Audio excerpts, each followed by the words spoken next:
This is Think Out Loud on OPB. I'm Dave Miller. What is the most effective way to support people experiencing homelessness?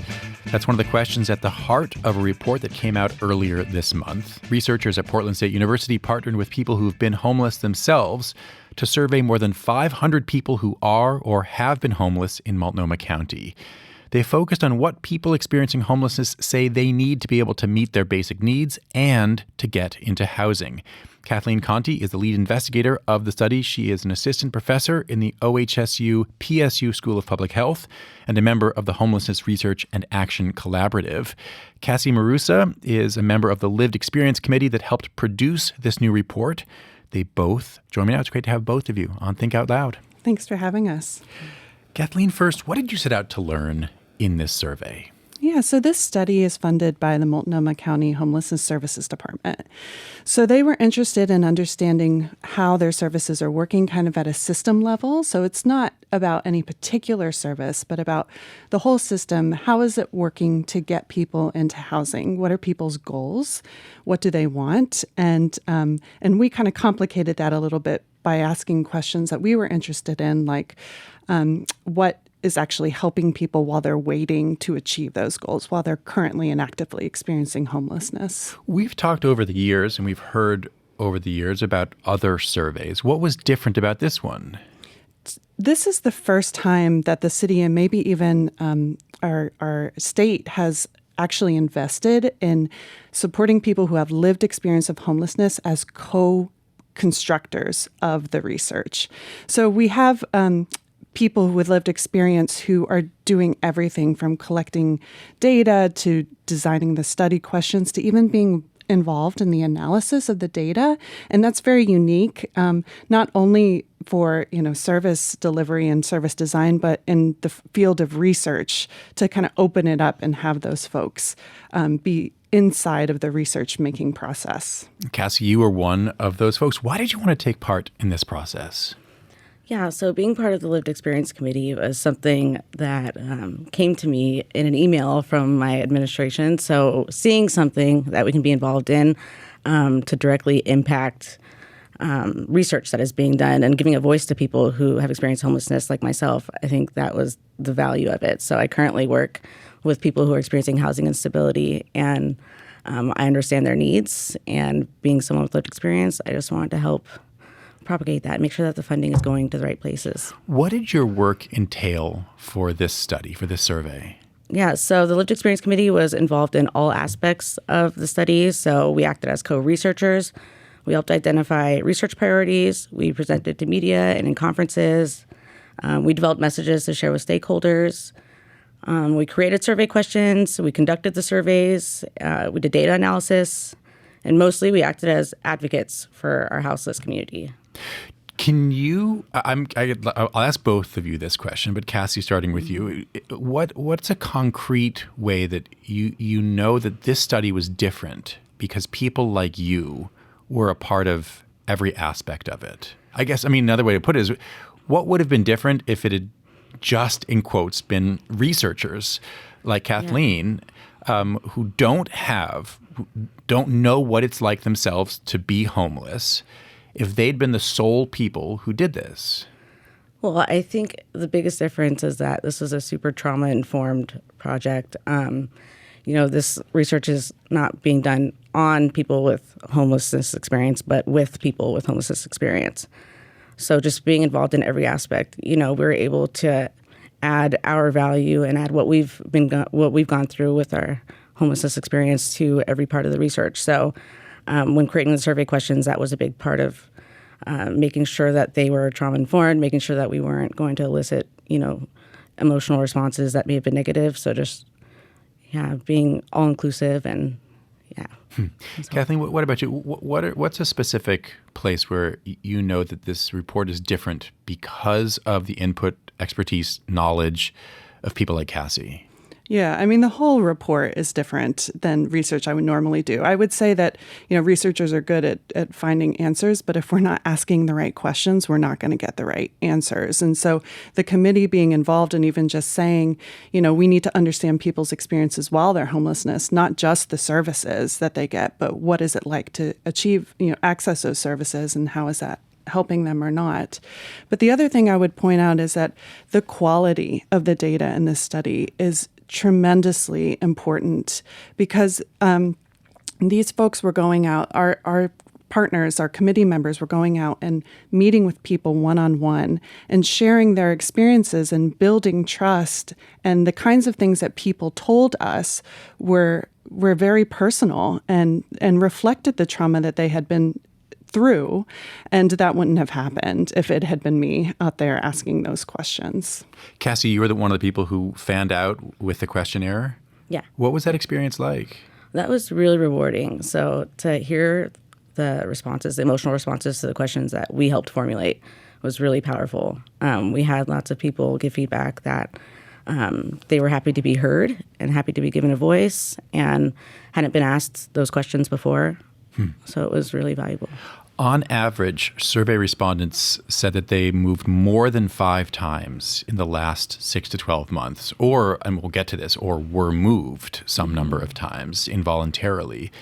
How much did you have to move around when you were homeless? Many times. I mean, over 10 times, within a few months, I would say.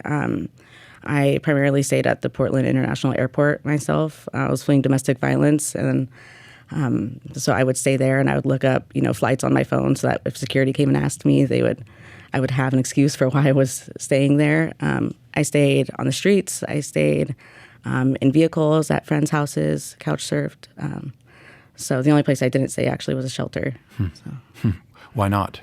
It was a safety thing for me. I was a single woman, unsheltered, and I had heard stories, so I felt safer in other places. Kathleen, one of the ways that you all put the report together is to show, for all kinds of different questions, to show sort of the demographic breakdown of how the answers to those questions depended based on gender, on ethnicity, on duration of that most recent homelessness experience. What kinds of themes stood out to you in terms of the diversity of experience based on people's life circumstances? I'm going to turn that back around a little bit, because what's most interesting and pressing is that those differences were there, but they were very subtle and they were hard to see because the overwhelming needs of people are just so clear. That people need affordable housing, that the main cause of homelessness is related to their ability to afford housing. And what they want is simple and straightforward. They want a place where they can be safe and a place where they can be with their families. And so when you get into more detailed specifics, like, housing that accommodates women or families, or that accommodates minority populations, well, they're certainly playing an important role, and people may be benefiting from them. If you put those up against just a roof over my head, people are choosing just a roof over my head. The need is that great. I mentioned involuntary displacements. That's the name that in the report that you give to what we've often heard of and talked about as sweeps. What stood out to you in the survey responses about these involuntary displacements? Yeah, I think the thing that's most pressing is that people are moving, they're being displaced, and it looks like we are displacing the same people over and over again. And so what that raises to me is a question of how well is our system working overall? So when people are displaced, they lose access to key things that actually help them get into housing. So their cell phone, right? You need that to be able to be called by your caseworker, your ID, other paperwork. People said that they missed appointments with housing navigators that were helping them get into housing. So the displacements show that some of our actions are working at cross purposes. So while people have invested in homelessness services, this investment in constantly moving people through involuntary displacements is kind of working against that. Over the years, we've had various conversations about these displacements, these sweeps, and we've heard from various policymakers, we do our best to, first of all, we give warning ahead of time, and second of all, as we're moving people along in a place that we've told them that they can't be here, and we try to hook them up with services. What would you like to see? Let's say that sweeps of some kind still happen, that policy leaders say, this person, we've told them they cannot be in this place, and so we're going to move them along somewhere else. How would you like to see best practices in terms of those involuntary displacements? If they're still going to happen to some extent, what's the least harmful way for them to happen? So yeah, I'll answer that. I think one of the biggest things is being connected to services during the sweep. So a lot of times people are just told to leave and their belongings are taken and they have nowhere to go. I think one of the responses mentioned, we can't just not exist. Right, so having some type of support worker there and doing it in a more trauma-informed way, I would say. I've heard from a lot of participants that the way that they are moved is not trauma-informed, kind of rude, and that their items are not being handled carefully, and that is nearly impossible for them to retrieve their items once they are moved. So that's been a common theme. So just having a more approach that connects people to services as opposed to just trying to clean up the area. If you're just tuning in, we're talking right now about a new survey of people who are or were recently homeless in Multnomah County. Cassie Marusa is a member of the Lived Experience Committee that helped produce this new report. Kathleen Conte is the lead investigator of the study. She is an assistant professor in the OHSU PSU School of Public Health. Kathleen, we're going to be talking with Mayor Wilson later this week about budget questions. He has focused his homelessness attention really squarely on shelters. What did people in the survey responses say about shelters? Some of the things that Cassie brought up earlier in this interview, which is that people are worried about safety. They're worried about security. Some people do find help through shelters, and I think that's important to note that about a third of the population stayed in shelters most often, and 2/3 use some form of shelter. But shelters aren't supposed to be a long-term place to stay. And a recent study by the Welcome Home Coalition also showed that people preferred staying in shelters as much as they prefer to staying outside. So they're seeing those things as equally bad, I would say. Huh. We asked folks on Facebook what they think are the most effective support services for people experiencing homelessness. Candy Lopez wrote on Facebook, prevent homelessness in the first place. We need a lot more affordable housing to prevent people from being forced to spend 80% of their income on rent. Universal health care to prevent one bad medical bill from forcing people into bankruptcy. Better mental health care and addiction treatment services that are widely available and affordable. Brennan Swan wrote, affordable housing. Actually affordable, not this model where 80% of the median income is considered affordable. No, someone working full-time on minimum wage should be able to afford rent. And Sue Gemmel said, a secure place to sleep, clean up, store things, and get the support services that meet individual needs.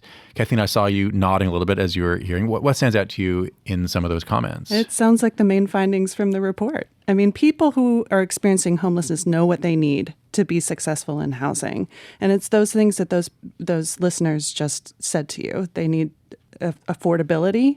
They're not asking for places that they can't pay for themselves. And actually, people might give up housing. That was one of the deal breakers that people identified, was that they would give up a house or a placement that wasn't long-term if it was just temporary, because they're looking for that stability. Also, a large number of people are looking for employment opportunities and employment support. So people are wanting to work and they're wanting to be in places that they can be successful.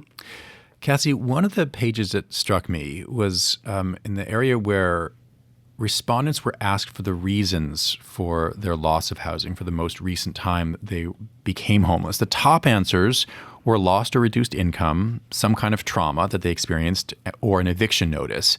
But what was most striking is that close to half of respondents cited at least 4 different reasons and as many as 10 different reasons for becoming homeless the most recent time.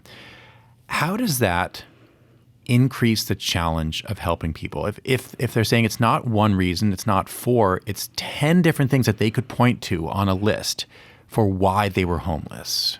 Yeah, well, we've talked about kind of the perfect storm. It could be that just means that there's way more issues to kind of work on to get people stable into housing. So, if mental health was involved, that's an area that needs to be worked on. And affordability, and then they have an eviction on their record. It's just those compiling pieces that make it a lot more difficult to get housing and then to remain in housing. So I've known people that have gone into housing that have not addressed their mental health needs and then have lost their housing as a result of that. So it's just I need to take a holistic approach and individualized approach to the housing for each person. Do you think that the findings from this survey dispel any common myths about homelessness? I do. I think a lot of people see people using drugs on the streets, homeless people using drugs on the streets, and assume that everyone is using drugs, and that's not what we found. So I think that's important. Also, over half of the survey participants were looking for employment, seeking employment. And I think that's another common perception, is that they're lazy. And so that's not what we found in the survey data. And 98% of participants want permanent housing. So that's another myth, that people don't want to move into housing, and we found that's wrong. You mean there's some sense among some people that people experiencing homelessness, that they want to be in a tent on the street? Exactly. And you're saying 98% of people said, we want permanent, stable housing. Exactly. The report starts with this sentence: as historical levels of funding to resolve and prevent homelessness draws down in Multnomah County, entities providing homelessness services want to know the most effective ways of supporting people experiencing homelessness. What does this report, this big survey, suggest about the most effective uses of dwindling funding? I mean, what does it say it should be prioritized if less money in the county is going to go towards homelessness in the coming years? Yeah. I mean, if that's the case, we show that people are using and accessing services that just help them survive, and that those are very important. So access to food, access to a safe place to sleep, access to hygiene facilities, places to charge your phone so you can stay in communication. Those are among the most used services, and at the bottom of the most unmet services, because people are actually taking advantage of those. And they're helpful. Yeah. Yes, that's right. But the things that are actually helping people get into housing and what we need more of are things like good case management and placements, places to have people go, alternatives to shelter or trauma-informed shelter, places where people can feel secure and safe while they're navigating the homelessness space. Cassie, how do you hope this report is going to be used? This is, in the end, one more survey put out by a group of very well-meaning people. What do you hope will follow from it?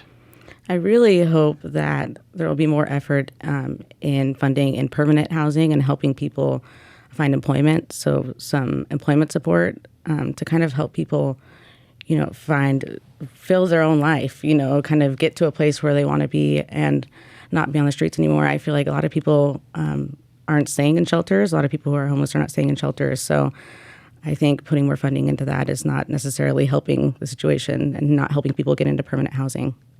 And Kathleen, finally, the report we've been talking about that came out this month is the first of two. How is the report that's coming out later this summer going to be different? We're going to be looking at how people actually get connected to caseworkers, how they actually navigate that pathway through services to housing. I think there's another myth that people have to go through shelter to get to housing, and that's not what we found in this survey. So some of those myths can be unpacked a bit more in the second report, which is focused on in-depth interviews with people. Kathleen Conte and Cassie Marusa, thanks very much. Thank you. Kathleen Conte is an assistant professor in the OHSU-PSU School of Public Health and the lead investigator of the study put out by the Homelessness Research and Action Collaborative. Cassie Marusa is a lived experience committee member.